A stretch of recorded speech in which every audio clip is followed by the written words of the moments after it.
Ciao ballerini, io sono Arianna Bazzini. In questo video voglio parlarvi dell'espressività nel ballo, riferendomi proprio all'importanza che hanno le nostre espressioni facciali durante uno spettacolo o in una gara e di come migliorare questo aspetto nelle nostre performance da subito. Quindi guardate questo video fino alla fine se volete sapere i miei consigli.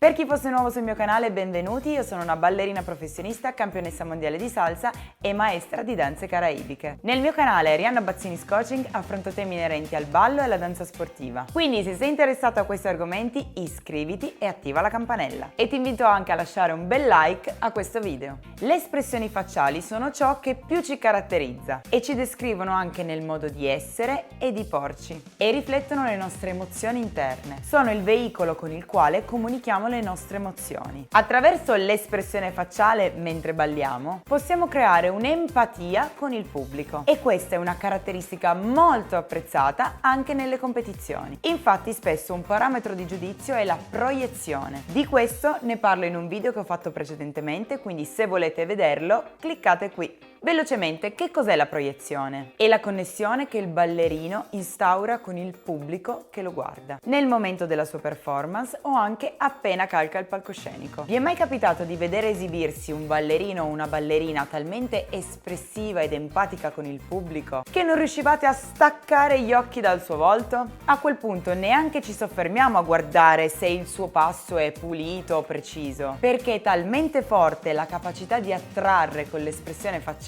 che il resto quasi passa in secondo piano. Ecco, secondo me i veri artisti hanno proprio questa capacità. A volte uno sguardo in un momento preciso o una particolare espressione valgono di più di un gesto tecnico perfetto. Per stabilire questa connessione con il pubblico, ognuno di noi deve trovare il suo modo e per qualcuno sarà più naturale e spontaneo, per altri invece ci sarà bisogno di allenamento. Vi faccio vedere alcune delle mie espressioni.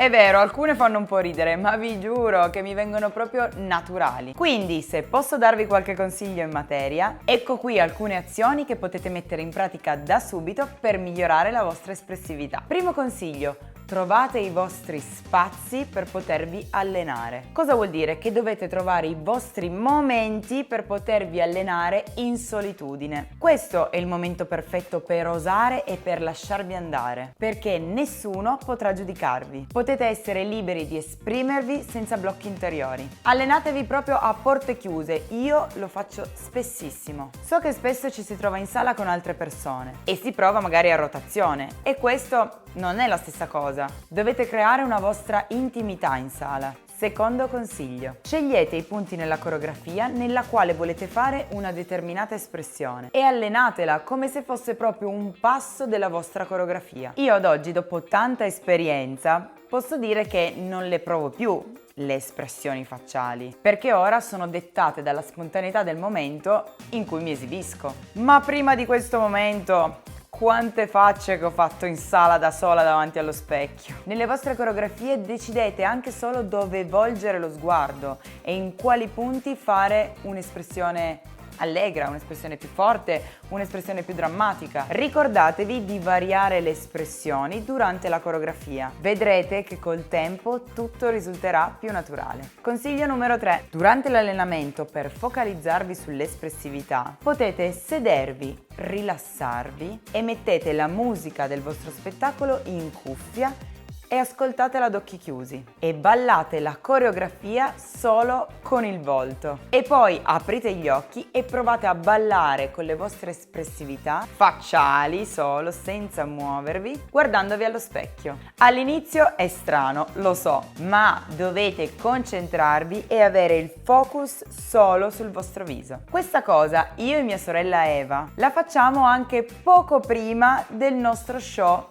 in duo ed è molto divertente anche per scaricare la tensione e creare una connessione tra di noi. Dovreste farlo infatti non solo da soli, ma anche con i componenti del gruppo con il quale ballate oppure con il vostro partner. Ecco come facciamo: ci mettiamo una di fronte all'altra, una cuffia a me, una cuffia a lei e balliamo solo con le facce, guardandoci e senza muovere il corpo. In questo modo uno può anche essere di ispirazione all'altro nell'interpretazione della coreografia con una determinata faccia. E poi in questo modo sappiamo anche che quando balleremo insieme sul palco esprimeremo la stessa intensità con il nostro volto. Ultimo consiglio: prima dello spettacolo scaldate i muscoli facciali. E dico sul serio, io lo faccio sempre. Magari il momento pre-show vi può un po' bloccare, preoccupare, quindi avete il volto un po' teso. E allora sbloccatelo così.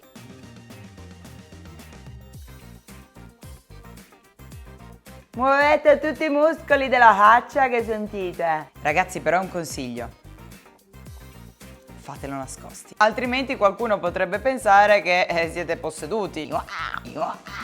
E poi un'altra cosa che potete fare è questa: 2 schiaffetti, anzi anche di più di 2, così intanto vi colorite un po' la faccia e poi vi dà una svegliata. E questo proprio prima di entrare, ta ta ta ta, bam, e spaccate. Qua potrebbe funzionare un po' meglio se vi date gli schiaffetti a vicenda, ma ad esempio a volte mia sorella mi dà delle cinquine che poi gliela devo restituire. Ed ecco qui, lavorare e allenare in questo modo le mie coreografie mi è stato utilissimo per capire come trovare la connessione con il pubblico. Spero che questo video vi sia piaciuto, in questo caso lasciate un like e iscrivetevi al mio canale. Scrivetemi nei commenti se questi consigli vi sono stati utili e cosa fate voi per lavorare sulle vostre espressioni facciali. Se volete vedere altre mie espressioni facciali potete seguirmi su Instagram. Ciao ballerini, al prossimo video!